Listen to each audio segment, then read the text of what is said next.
बहुजन बहुजन म्हणून मराठ्यांना सगळ्यांनी सोबत घ्यायचं, मोठा भाऊ म्हणायचं आणि ज्या वेळेस मराठ्यांना काही गरज पडली तर त्यावेळेस सगळ्यांनी विरोध करायचा, एवढं एकच काम महाराष्ट्राच्या राजकारणात चालू आहे. मराठा ओबीसी आहे, कुणबी आहे, तो ओबीसीत गेलेला आहे. आता कुणाच्या गांडीला कितीही खाज आली तरीही मराठा हा ओबीसीतच जाणार. आणि जरांगे पाटलांनी चांगला खुटा उपटून स्वतःची पाचर ठोकलेली आहे.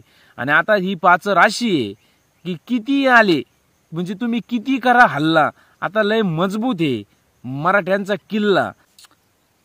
राम राम शेतकरी भावांनो बहिणींनो, मी तुमचा मित्र बंधू सखा नाना, गावठी शंकर नाना या यूट्यूब चॅनलमध्ये तुमचं हार्दिक स्वागत. तर भावांनो बहिणींनो, आपल्याला आरक्षण भेटलं, आनंदाची गोष्ट आहे. आता हे आरक्षण पुढं कसं टिकणार, काय होणार, ह्या लांबच्या गोष्टी. आता बरेच लोक काडीसपिटी घेऊन बसलेले आहेत, कारण त्यांच्या पोटात त्रासच तसा झालेला आहे. ते काय म्हणतात, आरक्षण हे कोर्टात टिकणारच नाही.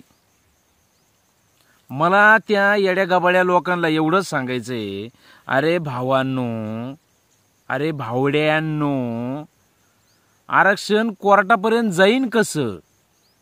कारण आरक्षणच ओबीसीतून आहे. 50% वरचं जर असतं तर आरक्षण कोर्टाचा विषय येतो, बरोबर आहे की नाही? कारण आपलं संविधान, आपला कायदा काय सांगतो का 50% वर आरक्षण देता येत नाही.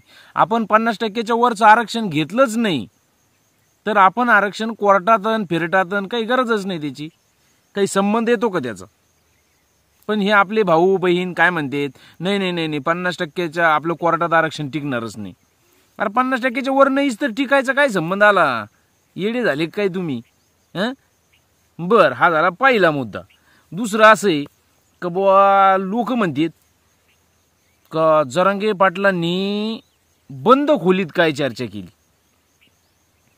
हा बा, जरांगे पाटलांनी बंद खोलीत चर्चा करू, खुलेआम चर्चा करू, आमचा त्यांच्यावर विश्वास आहे ना.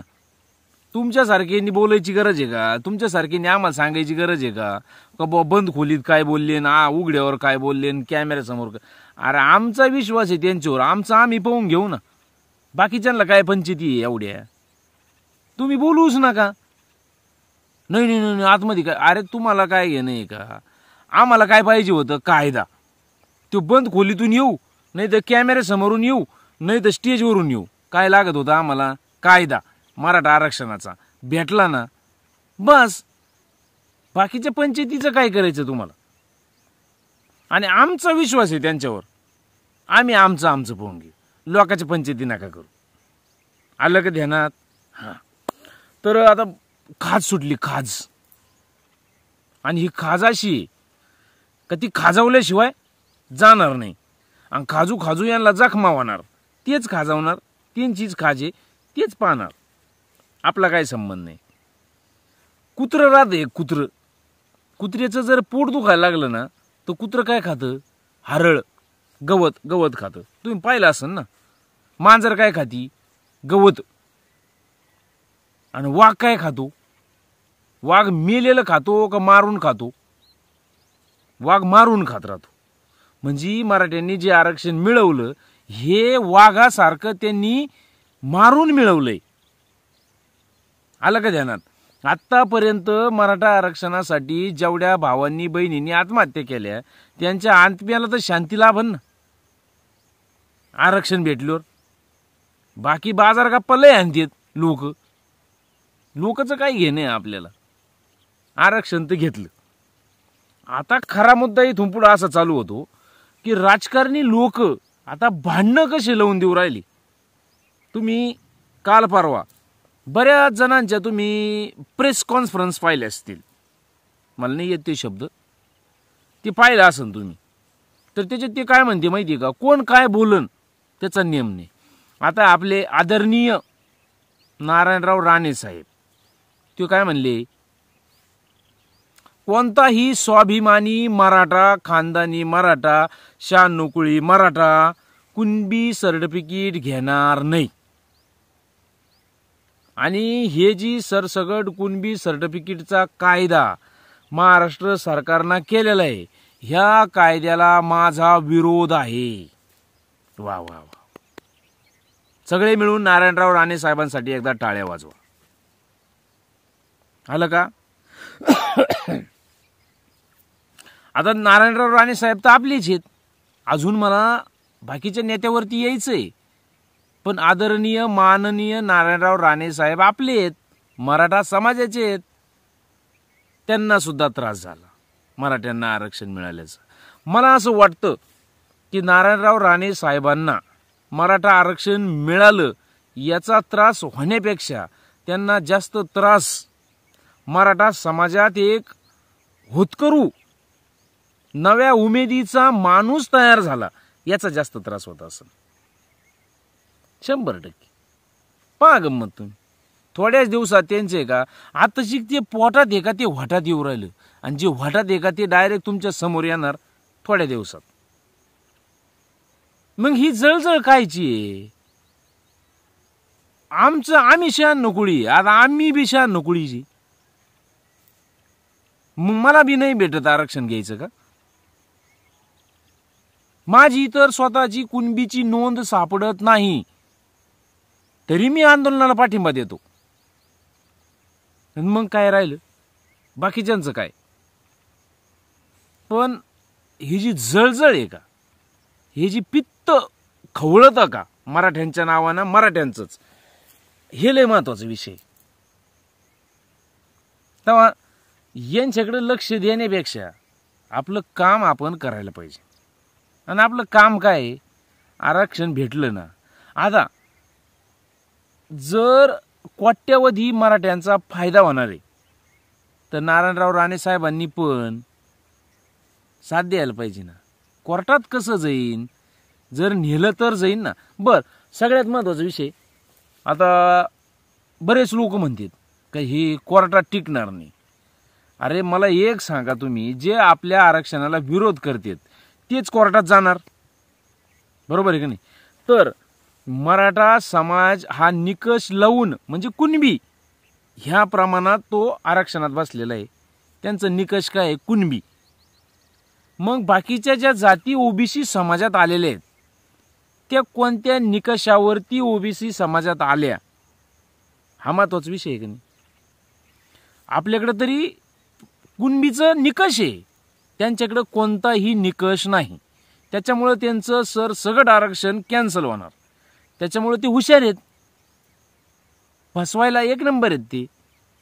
त्याच्यामुळे ते कोर्टात जाणार नाहीत. आणि जरी ते कोर्टात गेले तर त्यांचं जाईन, आपलं तर जाणारच नाही, कारण आपल्याला पुरावा आहे. बर, 57 लाख नोंदी सापडल्या. 57 लाख नोंदी सापडल्या म्हणजे एका माणसाच्या मागे 4 जण धरा, म्हणजे कमीत कमी 2 कोटी लोकांचा फायदा झाला आजच्या घडीला. मग हेच 2 कोटी लोक आरक्षणाशिवाय लांब राहत होते की नाही आतापर्यंत? आरक्षणाचा एक सिंपल फायदा तुम्हाला मी सांगतो. माझ्या साडूचा मुलगा, त्याला काहीतरी कॉम्प्युटर सॉफ्टवेअर इंजिनिअरिंग काहीतरी करायचं होतं. त्यांना ऍडमिशन घ्यायचं. त्यांचं कुणबी निघत आणि त्यांचाच एक पाहुणा, त्याचं कुणबी निघत नाही. त्याचं पोरग आणि आमच्या पाहुण्याचं पोरग दोघं संघच ऍडमिशनला गेले. पाहुण्याच्या पोराला, साडूच्या पाहुण्याच्या पोराला 98,000 रुपये फी भरावं लागली आणि साडूला 47,000 रुपये फी भरावं लागली. हे कशाचं? हे कशाचं प्रमाण आहे? म्हणजे आरक्षणाचा फायदा आहेच ना. अरे आम्हाला देऊच नका तुम्ही ते राजकारणात आरक्षण. ते राजकारण तुमचं तुम्हालाच राहून द्या, बरोबर आहे का नाही? तसा हा विषय. बर, आता जळजळ मराठ्यांना तर झालीच. मराठा समाजातले जे धनदांडगे पुढारी आहे का, त्यांना तर जळजळ झाली, मळमळ झाली आणि खालच्या बाजूला वळवळ सुद्धा झाली, बरोबर आहे ना? तसंच आपले माननीय आदरणीय उपमुख्यमंत्री देवेंद्र भाऊ फडणवीस, त्यांचं स्टेटमेंट काय पाहिलं का तुम्ही?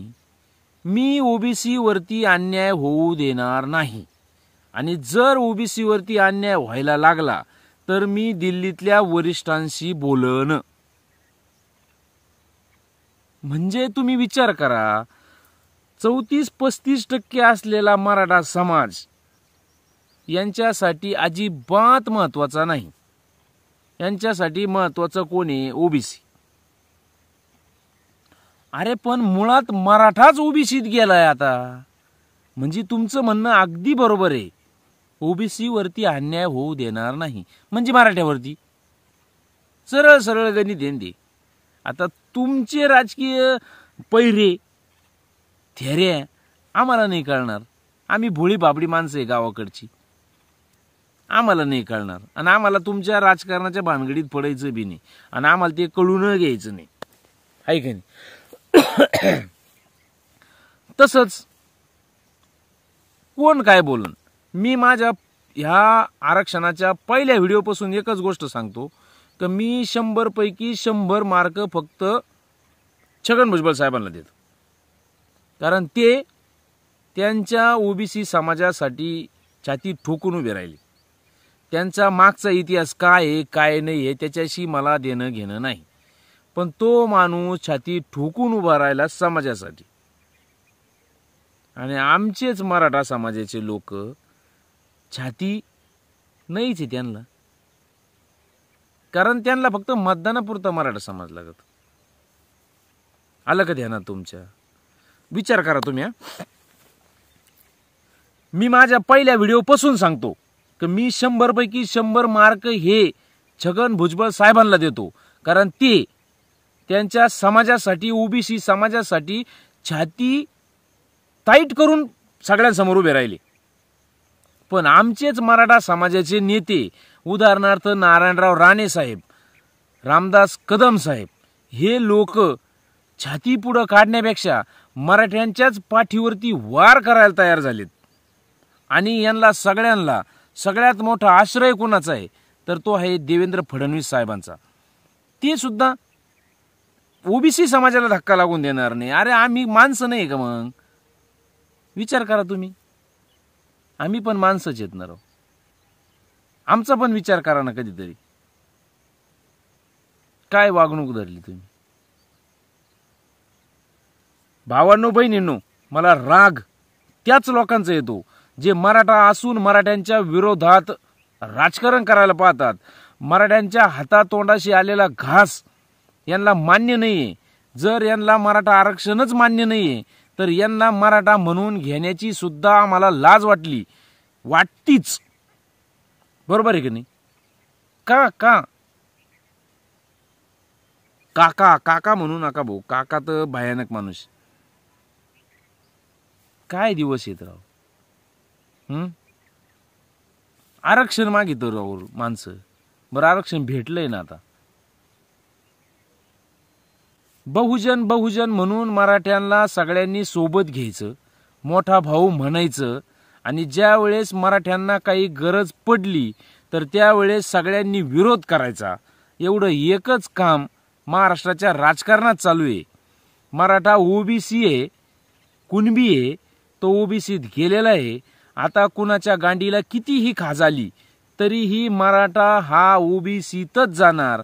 आणि जरांगे पाटलांनी चांगला खुटा उपटून स्वतःची पाचर ठोकलेली आहे. आणि आता ही पाचर अशी आहे की किती आले म्हणजे तुम्ही किती करा हल्ला, आता लय मजबूत आहे मराठ्यांचा किल्ला. ते विसरू नका.